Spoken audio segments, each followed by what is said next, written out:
मुफ्ती तारिक मसूद के बयानात के लिए तारिक मसूद इसिफ को सब्सक्राइब करें।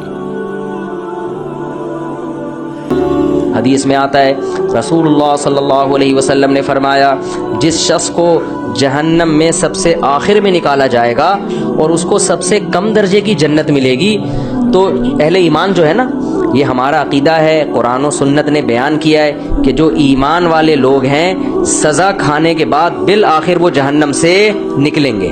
ईमान बहुत बड़ी नेमत है, खूब समझ लो। इंसान अमल में कितना ही ख़राब क्यों ना हो, लेकिन जब तक वो मोमिन है, एक अल्लाह का कायल, पैगंबर सल्लल्लाहु अलैहि वसल्लम की ख़त्म नबूवत का कायल, इस्लाम को बरहक समझता है और कलमे को मानता है, तो कैसा ही बुरा अमल करे, सज़ा खाने के बाद बिल आखिर जहन्नम से निकलेगा। इस पे अल्लाह रसूल ने बहुत वाज़ेह तौर पे बता दिया है क्यों निकलेगा। ये भी हदीस में आता है। हदीस में आता है कि जब गुनाहगार मुसलमान जिन्होंने जिना किया, नमाजें छोड़ी, शराबें पी, जब जहन्नम में जलेंगे ना तवील अरसे तक, तो काफिर उनसे कहेगा कि तुम्हारे ईमान ने, तुम्हारे मुसलमान होने ने तुम्हें कोई फायदा नहीं पहुंचाया, तुम तो हमारी तरह ही हो, हम भी जल रहे हैं, तुम भी जल रहे हो,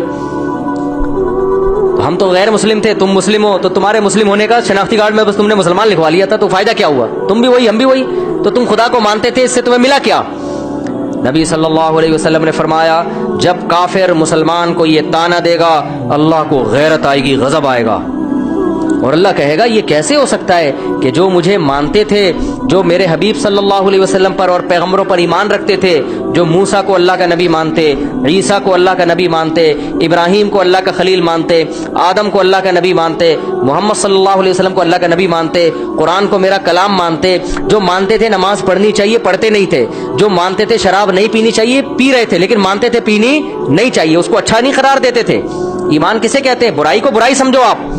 जो मानते थे भाई नशा नहीं करना चाहिए, करते थे, गुनाहगार समझते थे अपने आप को, जो बदनजरी करते थे, लेकिन वो मानते थे कि ये अच्छा काम नहीं है। काफिर किसे कहते हैं पता है?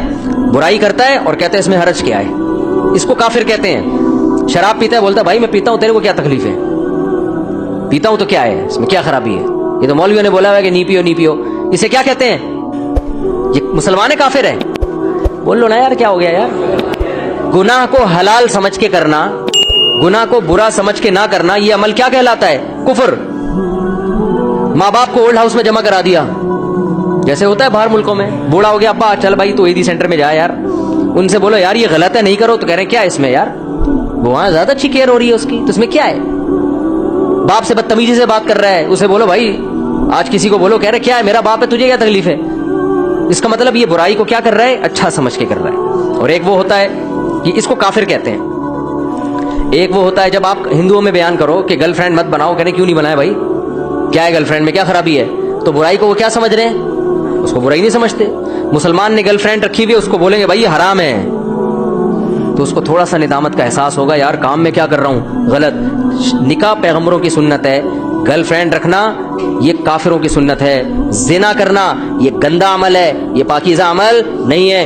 नबी सल्लल्लाहु अलैहि वसल्लम ने मेराज की रात में कुछ लोगों को देखा, नंगे मर्द और नंगी औरतें आग में जल रहे हैं, और शोले ऊपर जाते हैं तो वो नंगे जिस्मों के साथ ऊपर जाते हैं। आपने जिब्रील से पूछा ये कौन लोग हैं? तो जिब्रील ने कहा ये आपकी उम्मत के जिना करने वाले मर्द और जिना करने वाली औरतें, दोनों को बरहना करके अल्लाह ने एक साथ आग में फेंक दिया है। जिस औरत के साथ जिना किया उस औरत को भी इसी आग में बरहना करके, और जिसने जिना किया उसको भी अल्लाह उसी आग में डालेगा, जिना जिसने जिना किया। समझ रहे हो कि नहीं समझ रहे? तो मुसलमान गुनाह करता है, लेकिन उसको निदामत के गलत कर रहा हूं मैं, तो इस गुनाह की सजा ये इसको मिलेगी। लेकिन अगर तौबा ना की इसने, तौबा कर ली तो अल्लाह माफ करने वाला है। तौबा किए बगैर, सच्ची तौबा किए बगैर अगर चला गया दुनिया से, तो कुरान ने जो उसूल और ज़ाब्ता बयान किया, इसको सज़ा मिलेगी। अब ये भी उसी आग में जलेगा, काफिर भी जलेगा। तो हदीस में आता है काफिर एक दिन इसको ताना देगा और कहेगा कि तुम्हें तुम्हारे ईमान ने कोई फ़ायदा नहीं पहुंचाया, तुम अल्लाह को मानते थे, हम पत्थरों के बने हुए बुतों को मानते थे, तो क्या फ़ायदा हुआ?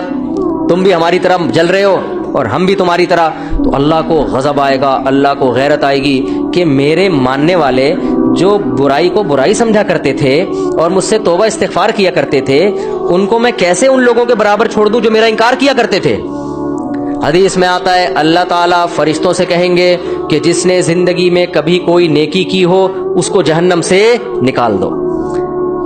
بہت بڑی تعداد جہنم سے نکلے گی. پھر اللہ کہیں گے اب ایسا کرو, سفارشیں شروع ہوں گی, سفارشیں. پیغمبر صلی اللہ علیہ وسلم شفاعت کریں گے. اللہ نبی صلی اللہ علیہ وسلم کی شفاعت کی برکت سے بہت سارے مسلمانوں کو جہنم سے نکالیں گے. پھر رشتہ دار سفارش کریں گے. آپ کا کوئی بیٹا عالم ہو, حافظ ہو, شہید ہے, کوئی آپ کا دوست ہے, جیسے دنیا میں یاد کرتے ہیں نا, نادرا کی لائن میں لگے ہوئے, اندر کوئی تعلق والا نظر آ گیا, آنکھ ماری یار, وہ آ جاتا ہے, وہ بھی آنکھ مارتا ہے. ہمارے ایک دوست تھے اتنے چھوٹے سے نا, وہ پاسپورٹ کی لائن میں کھڑے ہوئے تھے. ہم نے ان سے پوچھا یار کوئی آپ کے ساتھ دلچسپ واقعہ ہوا ہو؟ ان کا قد بیچاروں کا بہت چھوٹا, پاسپورٹ کی لائن میں کھڑے ہوئے تھے. تو ہم نے کہا کوئی واقعہ کہہ رہے ہیں, میں پاسپورٹ کی لائن میں کھڑا ہوا ہوں, مجھے بلا ہی نہیں رہا ہوں. تو میں نے کہا یار اتنے لوگ مجھ سے پہلے چلے گئے, مجھے تو بلا, کہہ رہے بھائی تو کھڑا ہوگا تو تجھے بلاؤں گا نا, تو بیٹھا ہوا کیوں ہے؟ سمجھ آ رہی؟ پھر کہتے ہیں میں نے ایسے اچھل کے بتایا بھائی میں بیٹھا ہوا نہیں ہوں, میں کھڑا ہوں. تو عجیب عجیب واقعات ہوتے ہیں پاکستان میں. تو جیسے ہوتا ہے نا یار, اب دنیا میں تو یہ غلط سمجھا جاتا ہے, لیکن اللہ تو اللہ ہے, اللہ اس تعلقات کا فائدہ پہنچائے گا. شہید سفارش کرے گا, علماء شفاعت کریں گے, آپ کی اولاد میں کوئی حافظ ہے وہ شفاعت کرے گا, تو اللہ ان کی شفاعت کی برکت سے اور بہت سارے مسلمانوں کو جہنم سے نکالیں گے. سمجھتے ہو گے نہیں سمجھتے؟ پھر اللہ تعالیٰ فرشتوں سے پوچھے گا اب بتاؤ کتنے لوگ ہیں؟ فرشتے کہیں گے اللہ ابھی بھی بہت سارے لوگ ہیں. اللہ فرشتوں سے کہے گا اب کوئی کسی کی سفارش کرنے والا ہے؟ فرشتے کہیں گے اللہ کوئی سفارش کرنے والا نہیں ہے. سب کے جتنے ریلیٹو تھے سب نے نکال لی. اب یہ وہ لوگ پڑے ہوئے جن کا کوئی ریلیٹو بھی انسان کا بچہ, اپنے الفاظ میں کہہ رہا ہوں میں, کوئی حافظ عالم کوئی بزرگ کوئی ہے ہی نہیں, سارے وہی جو برے ماحول میں سب دائیں بائیں برے لوگ ہی تھے. تو اللہ جواب میں کیا کہیں گے؟ هل يبقى الا الرحمن, کہ رحمان تو باقی ہے نا. جب پیغمبر کو اپنی امت پہ ترس آ سکتا ہے, دوستوں کو دوستوں پہ ترس آ سکتا ہے, اولاد کو ماں باپ پہ, ماں باپ کو اولاد پہ, شوہر کو بیوی پہ, بیوی کو شوہر پہ ترس آ سکتا ہے, اور مجھ سے سفارش کر کے نکلوا رہے ہیں, تو میرا بھی تو اپنی بندوں سے خالق اور مخلوق کا تعلق ہے, تو میں بھی تو نکالوں گا نا. تو اب کوئی سفارش کرنے والا نہیں ہے. تو من کان فی قلبہ مثقال حبۃ من خردل من ایمان, جس کے دل میں رائی کے دانے کے برابر بھی ایمان ہے, اللہ فرشتوں سے کہیں گے اس کو بھی نکال کے لے آؤ, اس کو بھی نکال کے. ایمان کا مطلب پہلے سمجھ گئے؟ جو گناہ کرتا ہے اور فخر کرتا ہے وہ ایمان والا نہیں ہے, وہ ایمان والا نہیں ہے اللہ کی نظر میں, وہ تو کافر ہے. تو حدیث میں آتا ہے, بہت اہم حدیث ہے, خوب غور سے سنیں. اللہ ایک ایک وہ جو ہے نا فرشتہ پھر نکالنا شروع کرے گا, یہاں تک کہ جو سب سے آخر میں جہنم سے نکلے گا وہ سب سے بدبخت ترین انسان ہوگا کہ نہیں ہوگا؟ سب سے زیادہ اس کے اعمال کالے تھے, صرف ایک ایمان کی دولت لے کر گیا وہ. تو نبی صلی اللہ علیہ وسلم نے فرمایا کہ جب اللہ تعالیٰ اس کو نکالیں گے, اس حدیث کے راوی ہے عبداللہ ابن مسعود رضی اللہ تعالیٰ عنہ. حضرت عبداللہ بن مسعود کا حلقہ کوفہ میں لگا ہوا ہے, شاگرد بیٹھے ہوئے ہیں, حضرت عبداللہ بن مسعود ان کو یہ حدیث سنا رہے ہیں کہ اللہ تعالیٰ جب اس کو آخری فرد کو نکالیں گے نا, سب سے لاسٹ میں نکلے گا وہ, پتہ نہیں کیا ہوگا وہ, آپ خود سوچ لو, سب سے آخر میں نکلے گا وہ, تو وہ کہے گا کہ میرا رخ اس جہنم سے پھیر دیا جائے. اس سے نفرت ہوگی آگ سے, اللہ اس کا رخ پھیریں گے. پھر اللہ اس سے کہیں گے بتا تو کیا چاہتا ہے, بتا تو کیا چاہتا ہے. حدیث میں آتا ہے کہ جس طرف رخ کرے گا نا اس طرف جنت ہوگی. تو وہ اللہ سے کہے گا کہ اے اللہ یہ جو اتنی خوشنما جنت جس کے بارے میں قرآن کہتا ہے ما لا عین رأت ولا اذن سمعت ولا خطر علی قلب بشر, ایسی نعمتیں میں نے اپنے بندوں کے لیے تیار کر کے رکھی ہیں جو نہ کسی آنکھ نے دیکھی, نہ ان کی حقیقت کسی کان نے سنی, نہ ان کا تصور کبھی کسی دل میں گزرا ہے.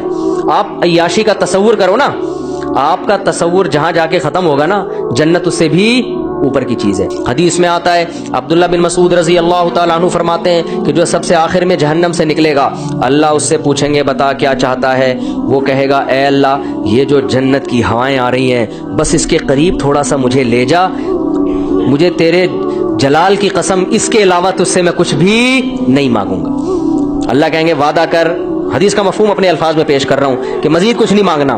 کہے گا کچھ بھی نہیں مانگوں گا. اس کو اتنی حسین جنت نظر آئے گی نا, وہ کہے گا بس اس کے قریب بھی پہنچ جائے نا, وہ بہت ہے میرے لیے. جب قریب جائے گا تو اور جنت کی خوشبوئیں اور ہوائیں آنا شروع, تو تھوڑی دیر میں برداشت سے باہر ہو جائے گا معاملہ. پھر وہ اللہ سے کہے گا اے اللہ یہ جو دروازہ ہے نا جنت کا بس یہاں تک پہنچا دے. اللہ